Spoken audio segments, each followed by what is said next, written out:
అందరికీ నమస్కారం. ముందుగా అందరికీ వినాయక చవితి శుభాకాంక్షలు. జీవ నిర్జీవరాశులన్నిటికీ ముఖ్య ఆధారం ఈ పొడుము తల్లి. ప్రకృతికి ప్రతిరూపం మట్టి. అయితే మనిషి తాను పూజించుకునే దైవం యొక్క రూపాన్ని ఈ మట్టికి ఇస్తారు. మనం ఈ మట్టి విగ్రహాల్ని దైవంతో సమానంగా భావించి పూజలు చేస్తాం. ధూప దీపాలను నైవేద్యంగా అర్పించి మరలా ఈ మట్టి విగ్రహాల్ని ఇదే ప్రకృతిలో నిమజ్జనం చేసేస్తాం. అయితే ఈ మధ్య కాలంలో చాలా మంది పర్యావరణానికి హాని కలిగించే వినాయక ప్రతిమలతో పూజలు చేస్తున్నారు.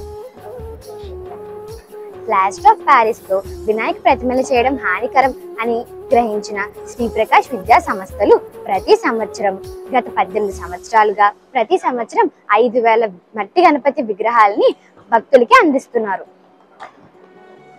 ప్లాస్టర్ ఆఫ్ ప్యారిస్ తో వినాయక ప్రతిమలు చేయడం ప్రకృతికి హానికరం అని గ్రహించిన శ్రీ ప్రకాష్ విద్యా సంస్థలు ప్రతి సంవత్సరం గత 18 సంవత్సరాల నుండి ప్రతి సంవత్సరం 5,000 మట్టి విగ్రహాలని విద్యార్థుల చేత తయారు చేయించి భక్తులకి అందిస్తున్నారు.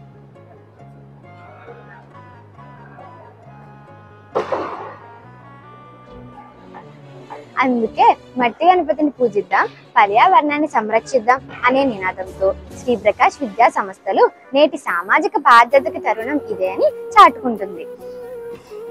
రాతి గణపతిని పూజిస్తే జ్ఞానం, రాగి గణపతిని పూజిస్తే ఐశ్వర్యం, వెండి గణపతిని పూజిస్తే ఆయుష్, బంగారు గణపతిని పూజిస్తే సంకల్ప సిద్ధి లభిస్తాయి.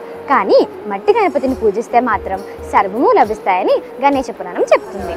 అందుకే మట్టి గణపతిని ఉపయోగించడం శ్రేష్టమని శ్రీ ప్రకాష్ విద్యా సంస్థలు ఇంతటి గొప్ప కార్యాన్ని గత 18 సంవత్సరాలుగా చేస్తున్నారు.